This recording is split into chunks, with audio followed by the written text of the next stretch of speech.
Episode 15 शुरू होता है और हम सबको देखते हैं जो कि वांग के साथ लंच कर रहे थे। इधर जिन इन सबको दूर से देख रही थी।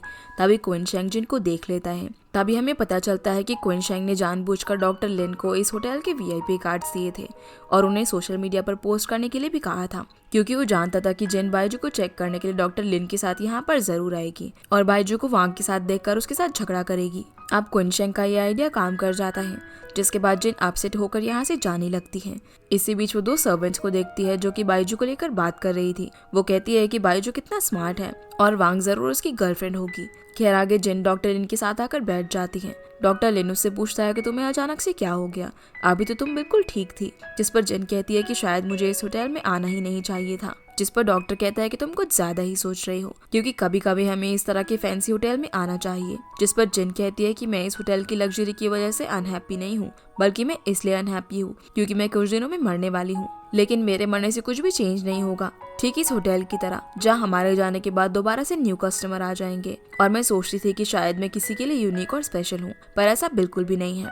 जिसके बाद ये दोनों यहाँ से जा रहे होते हैं। इसी बीच डॉक्टर उसे समझा रहा था कि तुम चिंता मत करो, मैं तुम्हें ठीक करने के लिए जल्दी कोई मेडिसिन ढूंढ लूंगा। इसी बीच ये सब यहाँ पर आ जाते हैं और जिनको डॉक्टर के साथ बाइजू को काफी गुस्सा आता है। आप क्विनशेंग डॉक्टर के साथ यहाँ से निकल जाता है। इधर रियू फैंग भी वांग को ड्रॉप करने के लिए चला जाता है। अब जिन बाइजू को सब कुछ एक्सप्लेन करने की कोशिश करती है, लेकिन बाइजू उसकी एक नहीं सुनता और यहाँ से चला जाता है। इधर डॉक्टर लिन क्विनशेंग को बताता है कि मैं जानता हूँ कि तुम्हारा असिस्टेंट बाइजू ही जिनका बॉयफ्रेंड है। ये सुनकर क्विनशेंग कहता है कि जब तुम्हें पता था कि उसका बॉयफ्रेंड है तो तुम उसके पीछे क्यों पड़े हुए हो। जिस पर डॉक्टर कहता है कि जिन एक ऐसी लड़की है जिसके साथ रहना काफी कंफर्टेबल है और भले ही मैं उसे डेट नहीं कर रहा, पर मैं उसके साथ रहकर उसे अच्छे से जान चुका हूँ और उससे प्यार करने लगा हूँ। फिर क्विनशेंग उसे बताता है कि मैं जिन को बिल्कुल भी पसंद नहीं करता, क्योंकि वो बाइजू को पसंद करती है और मैं नहीं चाहता कि उसके लिए कोई ट्रबल क्रिएट करे। लेकिन जिन सिर्फ कुछ ही दिनों की मेहमान है, इसलिए तुम उसकी केयर क्यों नहीं करते। जिस पर डॉक्टर कहता है कि मैं उसकी केयर करना चाहता हूँ, लेकिन जिन को भी मुझे इस चीज के लिए अलाउ करना पड़ेगा। अब लास्ट में वो उसे कहता है कि मैं जिन को लाइक करता हूँ और तुम उसे बुली करने की कोशिश मत करना। इधर वांग भी रियू फैंग को पूछती है कि जो लड़की डोर के पास खड़ी थी क्या वो बाइजू की एक्स गर्लफ्रेंड थी। तो रियू फैंग कहता है कि मुझे नहीं पता कि वो उसकी एक्स गर्लफ्रेंड थी या फिर नहीं, लेकिन आज के बाद वो उसकी एक्स जरूर बन जाएगी। वहीं घर पर जिन बाइजू को समझाने की कोशिश कर रही थी कि ये सारा प्लान क्विनशेंग का था और उसी ने डॉक्टर को वीआईपी कार्ड्स दिए थे और मैं तो सिर्फ तुम्हें और वांग को देखने के लिए डॉक्टर के साथ वहाँ पर गई थी, लेकिन मुझे नहीं पता था कि क्विनशेंग और रियू फैंग भी तुम्हारे साथ होंगे। तो बाइजू कहता है कि मैं काम के सिलसिले में वहाँ पर गया था। इसी बीच वो जिन के ऊपर से वो जैकेट निकालता है और पूछता है कि ये किसकी है। तो वो कहती है कि डॉक्टर लिन की है। अब ये सुनते ही बाइजू गुस्से में वो जैकेट फेंक देता है और अपनी जैकेट निकालकर उसे पहना देता है। साथ ही साथ वो उस पर चिल्लाते हुए ये कहता है कि तुम मेरे सामने तो नाइट ड्रेस पहन कर रहती हो, लेकिन आज तुम इतनी ब्यूटीफुल बनकर उस आदमी के साथ एक होटल में गई जिसका पर पर्सन चार्ज ही 3000 युआन है और लोग तो यही समझेंगे ना कि तुम दोनों डेट कर रहे हो। जिन उसे समझाने की कोशिश करती है कि मैं उसे डेट नहीं कर रही। तो बाइजू कहता है कि जब तुम जानती थी कि ये सब क्विनशेंग की चाल है तभी तुम वहाँ गई, और वो भी सिर्फ ये देखने के लिए कि मैं उस लड़की के साथ लंच कर रहा हूँ, और भला तुम्हें क्या ही जरूरत थी इतना जेलस फील करने की। तो जिन कहती है कि मैं उसके प्रिटी होने या उसकी प्रॉपर्टी को देखकर जेलस फील नहीं हो रही थी, बल्कि मैं तो इसलिए जेलस हो रही थी क्योंकि उसके पास अभी बहुत टाइम है अपनी लाइफ को जीने के लिए, और अगर मेरे पास भी इतना टाइम होता तो मैं भी लॉन्ग टाइम तुम्हारे साथ बिता सकती। जिस पर बाइजू कहता है कि तुम इस बारे में सोचना बंद कर दो, क्योंकि जब मैं पहली बार तुमसे मिला था तब मुझे भी पता चल गया था कि तुम ज्यादा दिनों तक जिंदा नहीं रहोगी, और मैं खुद 100 सालों से अपने दम पर जी रहा हूँ और आगे भी मैं अपनी लाइफ कंटिन्यू ही रखूंगा। अब जिन भी काफी गुस्से में आ जाती है और कहती है कि नहीं, तुम भी अपनी लाइफ कंटिन्यू नहीं रखोगे, बल्कि तुम खुद को किसी बुरे तरीके से खत्म कर दोगे, क्योंकि ग्रैंडमा ने मुझे सब बता दिया है कि तुम मेरे मरने के बाद खुद को भी खत्म कर दोगे, और ये बात तुमने अपने मुंह से मुझे कभी भी नहीं बताई।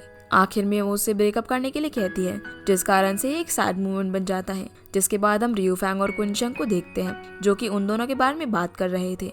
रियू फैंग क्विनशेंग को कहता है कि क्या जिन तुम्हें इतना परेशान करती है। तो क्विनशेंग कहता है कि तुम्हें पता है कि मैं उससे इतनी नफरत क्यों करता हूँ। तो रियू फैंग कहता है कि तुम्हें थोड़ा टॉलरेंट बनना चाहिए, जिसके रिप्लाई में वो कहता है कि मैंने टॉलरेंट बनने की काफी कोशिश की, लेकिन मैं बन नहीं सका। अगली सुबह बाइजू और जिन दोनों के बीच में छोटी छोटी बातों को लेकर झगड़ा होना शुरू हो जाता है और दोनों ही एक दूसरे के साथ काफी रूडली बिहेव करते हैं। इसी बीच दोनों डोर में फंस जाते हैं और दोनों ही एक दूसरे को पीछे हटने के लिए कहते हैं। खैर आगे बाइजू ऑफिस में होता है तो रियू फैंग उसके पास आता है और उसे बताता है कि वांग आजकल तुम्हारी काफी तारीफ कर रही है और वो तुम्हारे साथ डीप कन्वर्सेशन करके एक स्टेप आगे बढ़ना चाहती है। तो बायजू कहता है कि शायद वो स्पोक्स वुमेन बनना चाहती है, लेकिन वो हमारी ब्रांड एम्बेसडर तो जरूर बन सकती है पर स्पोक्स पर्सन नहीं। जिसके रिप्लाई में रियू फैंग कहता है कि मुझे नहीं लगता कि वो सिर्फ एम्बेसडर तक ही सीमित रहना चाहती है। दरअसल रियू फैंग बायजू को ये कहने की कोशिश कर रहा था कि वांग उसकी डांस पार्टनर बनना चाहती है। हालांकि बायजू उसका डांस पार्टनर नहीं बनना चाहता, लेकिन रियू फैंग की जिद करने पर फाइनली वो मान जाता है। जिसके बाद क्विन शेंग रियू फैंग के पास आता है और उसे पूछता है कि तुम इतने डिसअपॉइंट क्यों लग रहे हो। तो रियू फैंग उसे बताता है कि बायजू और जिन के बीच में झगड़ा हो गया है और ये सब सिर्फ तुम्हारी वजह से हुआ।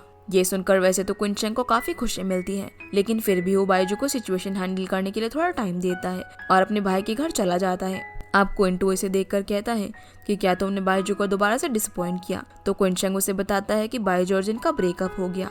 ये सुनकर क्विंटू कहता है कि शायद तुम्हारी वजह से ही उन दोनों का ब्रेकअप हुआ होगा, इसीलिए बायजू ने तुम्हें घर से निकाल दिया। जिस पर क्विन शेंग कहता है कि मैं तो खुद से यहाँ पर आया हूँ, क्योंकि बायजू इस सिचुएशन से निकलने की कोशिश कर रहा है और वो मेरे साथ बात करने के मूड में नहीं है, इसीलिए मैंने सोचा कि उसे कुछ देर तक अकेला छोड़ देना चाहिए। जिस पर क्विंटू कहता है कि अगर तुम मेरे भाई ना होते तो मैं तुम्हें जान से मार देता, क्योंकि तुमने ऐसी लड़की का ब्रेकअप करवाया जो बेचारी पहले से ही बीमार है और उसके पास तो जीने के लिए ज्यादा दिन भी नहीं है, लेकिन तुम्हें तो ऐसा करते हुए जरा भी शर्म नहीं आई। जिस पर क्विन शेंग कहता है कि तुम गलत कह रहे हो, क्योंकि जिन को बायजू की लाइफ में आना ही नहीं चाहिए था, क्योंकि वो उसके साथ मैच ही नहीं होती। फिर क्विंटो से कहता है कि क्या तुम्हें पता है कि कुछ झगड़ों से ब्रेकअप हो जाता है, लेकिन कुछ झगड़े होने से रिलेशनशिप और भी ज्यादा मजबूत हो जाते हैं।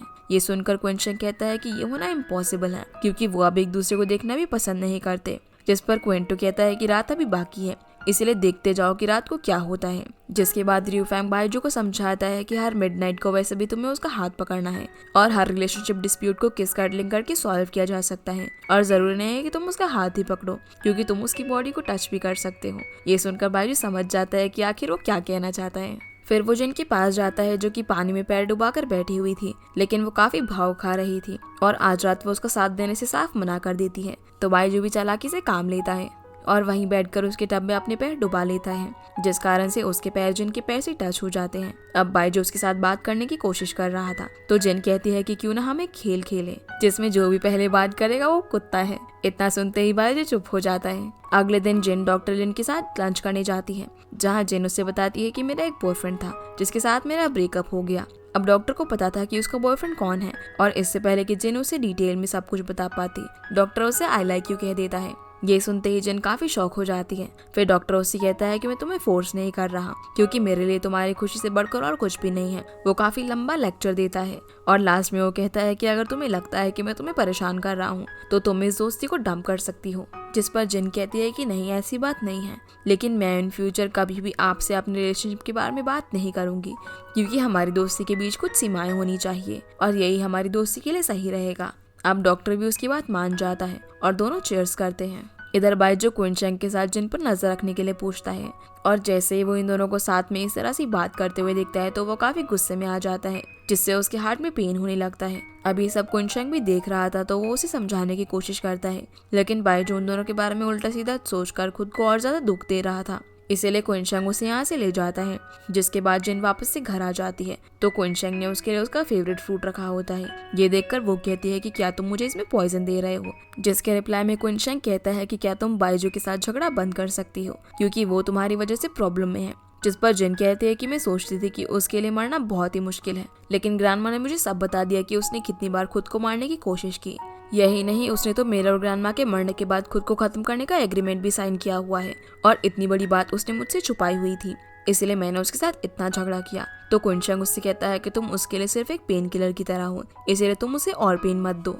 ये सुनकर जिन काफी इमोशनल हो जाती है और कहती है कि हाँ, ना तो मेरे पास कोई फ्यूचर है और मेरी तो लाइफ भी काफी शॉर्ट है, जबकि वो तो सदियों से जी रहा है और उसके पास लड़कियों की भी कोई कमी नहीं है, इसीलिए मैं उसके लिए सिर्फ एक यूजलेस पेन किलर हूँ। अगले सीन में हम क्वान को देखते हैं, जो कि सभी को अपनी शादी का इनविटेशन कार्ड दे रहा होता है। क्वान काफी खुश था क्योंकि उस प्रोफेसर के कारण बड़ी मुश्किल से उसकी शादी फिक्स हुई थी। तब जिन भी एक कार्ड ले जाकर मास्टर को देती है।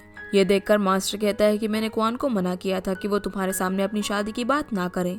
दरअसल मास्टर को भी पता था कि जिन का ब्रेकअप हो गया और शादी की बात सुनकर जिन को अपने लिए बुरा न लग जाए, इसलिए उसने क्वान को मना किया था। खैर आगे ये दोनों इसके बारे में बात करने लगते हैं। इधर हम जू को देखते हैं, जो कि शैंग से मिलने के लिए आई होती है। जो उसे कहती है कि मैं रियू फैंग की गर्लफ्रेंड हूँ। ये सुनकर शैंग कहती है कि इसमें कोई बड़ी बात नहीं है, क्योंकि उसका तो काम ही गर्लफ्रेंड्स बनाना है, जिसमें से तुम भी एक हो। जिस पर जो कहती है कि हाँ तुम ठीक कह रही हो, लेकिन तुम खुद को खास मत समझना, क्योंकि वो हमारी जैसी लड़कियों को सिर्फ ऑब्जेक्ट की तरह मानता है। फिर वो उससे पूछती है कि क्या तुम रियू फैंग की डांस पार्टनर बनने वाली हो। तो वो कहती है कि उसने मुझे इनवाइट तो किया है, लेकिन मैंने उसे मना कर दिया क्योंकि मुझे अच्छा डांस करना नहीं आता। ये सुनकर जो कहती है कि अगर तुम भी उसकी डांस पार्टनर नहीं हो तो आखिर उसकी डांस पार्टनर कौन हो सकती है। खैर शैंग उससे किसी तरह से पीछे छुड़ाकर अपने काम पर चली जाती है। जिसके कुछ देर बाद जिन शैंग से मिलने आती है, जहाँ ये दोनों एनिवर्सरी पार्टी को लेकर बात करते हैं, और साथ ही साथ जिन बाइजू की फोटोज को भी देख रही थी। शैंग उसे कंपनी में जाने के लिए कहती है, लेकिन जिन उसकी एक नहीं सुनती। तभी वो उठकर वॉशरूम जाती है, जहाँ उसकी नाक से खून निकलने लगता है। ये देखकर जिन काफी अपसेट हो जाती है और कहती है कि आखिर ये सब मेरे साथ ही क्यों हो रहा है, और क्यों मैं बाकी लोगों की तरह एक लॉन्ग लाइफ नहीं जी सकती। इधर शैंग उससे पूछती है कि क्या कोई प्रॉब्लम है, तो जिन कहती है कि मैं ठीक हूँ। फिर वो बाहर आती है और शैंग को पार्टी में चलने के लिए कहती है। ये सुनकर शैंग थोड़ी सरप्राइज हो जाती है, क्योंकि कुछ देर पहले तो जिन पार्टी में जाना नहीं चाहती थी। इधर कंपनी में जोरों शोरों से सेलिब्रेशन चल रही थी। वहीं दूसरी ओर ग्रैंडमा बाइजू से मिलने आती है, जो कि अंदर बैठकर कैमरा से सभी पर नजर रख रहा था। बाइजू उन्हें बताता है कि मेरे और जिन का ब्रेकअप हो गया है। ये सुनकर ग्रैंडमा थोड़ी एक्साइटेड हो जाती है और कहती है कि वो काफी स्मार्ट लड़की है, और जब भी तुम किसी स्मार्ट लड़की से मिलो तो संभल जाया करो, वरना वो तुम्हें डंप कर देगी। और मुझे ऐसा लगता है कि अक्सर स्मार्ट लड़कियां प्रॉब्लम से भागती हैं, लेकिन जिन ऐसी लड़की नहीं है। वहीं जिन शैंग के साथ ड्रेसिंग रूम में चली जाती है, जहाँ पर बहुत सारी ब्यूटीफुल ड्रेसेस रखी हुई थी। अब यहाँ वो सभी ड्रेस पर नजर घुमाने लगती है। तभी शैंग की नजर एक रेड ड्रेस पर पड़ती है, जिसे देखते ही वो काफी डर जाती है, क्योंकि उसे लगता है कि शायद यहाँ कोई घोस्ट है, लेकिन असल में वो ग्रैंडमा थी। ये देखकर जिन उनसे पूछती है कि आप यहाँ पर क्या कर रही हो, जिस पर ग्रैंडमा कहती है कि मुझे बाइजू ने कुछ ड्रेस लेने के लिए भेजा था, और वैसे तुम यहाँ पर क्या कर रही हो। तो जिन कहती है कि मैं यहाँ पर ड्रेस देखने के लिए आई थी, क्योंकि ये सारी काफी ब्यूटीफुल है। लेकिन ग्रैंडमा को इन दोनों पर शक हो रहा था। फिर वो इन्हें दोबारा पूछती है कि सच सच बताओ कि आखिरकार तुम दोनों यहाँ पर क्या करने आई हो। तो जिन कहती है कि मैं बाइजू से मिलने के लिए आई थी, लेकिन ग्रैंडमा समझ जाती है कि ये दोनों पार्टी ज्वाइन करना चाहती हैं। अब इनकी ड्रेसेस को देखकर ग्रैंडमा कहती है कि तुम इस हालत में पार्टी में नहीं जा सकती, इसीलिए वो पहले इन दोनों का मेकओवर करवाती है। वहीं बाइजू भी बाहर आ जाता है और डॉक्टर लिन से मिलता है। वो उसे जानबूझकर पूछता है कि क्या आपको भी कंपनी की तरफ से इनवाइट किया गया था। तो डॉक्टर कहता है कि शायद तुम भूल गए कि तुमने ही मुझे मैगजीन सूट ट्राई करवाया था। खैर आगे रियू फैंग बाइजू को वांग से मिलवाता है, जिसके बाद वो क्विनशैंग से मिलता है। अब क्विनशैंग उसे जिन के बारे में बताता है कि उसने पहली बार जिन को रोते हुए देखा था, और उसे उसके लिए काफी बुरा भी लगा। ये सुनकर रियू फैंग कहता है कि जब तुम्हें जिन को लेकर इतना ही बुरा लगा, तो तुम उसे परेशान क्यों करते हो। तो क्विनशैंग कहता है कि अब मुझे पता चल गया है कि वो दोनों एक दूसरे से कितना प्यार करते हैं, लेकिन मुझे तो अभी भी टेंशन हो रही है। जिस पर रियू फैंग कहता है कि भगवान के लिए आज टेंशन में मत रहो, क्योंकि सारी जिम्मेदारी मुझे संभालनी पड़ जाएंगी। इसी बीच ग्रैंडमा इन दोनों को लेकर यहाँ पर आ जाती है। तो जू भी इनके पास आ जाती है, जो कि क्विनशैंग की डांस पार्टनर बनने वाली थी। वो इन दोनों को यहाँ देखकर काफी सरप्राइज थी, लेकिन शैंग ने जू को अपना दोस्त बना लिया था। फिर वो उसके साथ गप्पे मारने के लिए निकल जाती है। इधर ग्रैंडमा रियू फैंग को देखती है, जो कि सारी लड़कियों के साथ फ्लर्ट कर रहा था। जिसके बाद जिन डॉक्टर लिन से मिलती है और उसे कहती है कि क्या तुम मेरी ड्रेस की तारीफ नहीं करोगे। जिस पर डॉक्टर लिन कहता है कि अगर तुम उसे मनाने के लिए एक सैग भी पहन कर आती, तब भी तुम काफी ब्यूटीफुल लगती।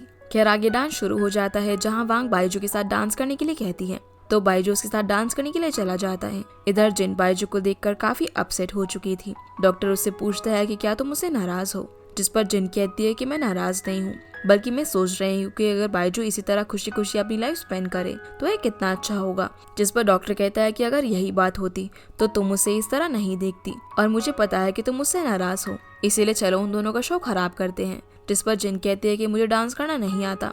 तो डॉक्टर कहता है कि कोई बात नहीं, हम स्क्वायर डांस करेंगे। फिर ये दोनों भी साथ में डांस करने लगते हैं। अब इन दोनों को देखकर बाइजू मोमेंट याद करता है जब बाइजू ने जिन को डांस करना सिखाया था। इसी बीच उसके हार्ट में पेन होने लगता है, जिसे देखते ही जिन तुरंत उसके पास आ जाती है और उसका हाथ पकड़ लेती है। जिसके बाद बाइजू उसे साइड में लेकर जाता है और कहता है कि आखिर तुम्हारी प्रॉब्लम क्या है, और तुम हमेशा मुझे घूरती क्यों रहती हो। ये सुनते ही जिन कहते हैं कि तुम मुझे बताओ कि तुम मुझसे क्या चाहते हो, और क्या तुम्हें अंदाजा भी है कि मेरा दिल कितना नाजुक है, और यहाँ आने के लिए मुझे कितनी हिम्मत करनी पड़ी। लेकिन तुम्हें मेरी फीलिंग से क्या लेना देना, क्योंकि तुम तो मजे से वांग के साथ डांस कर रहे थे।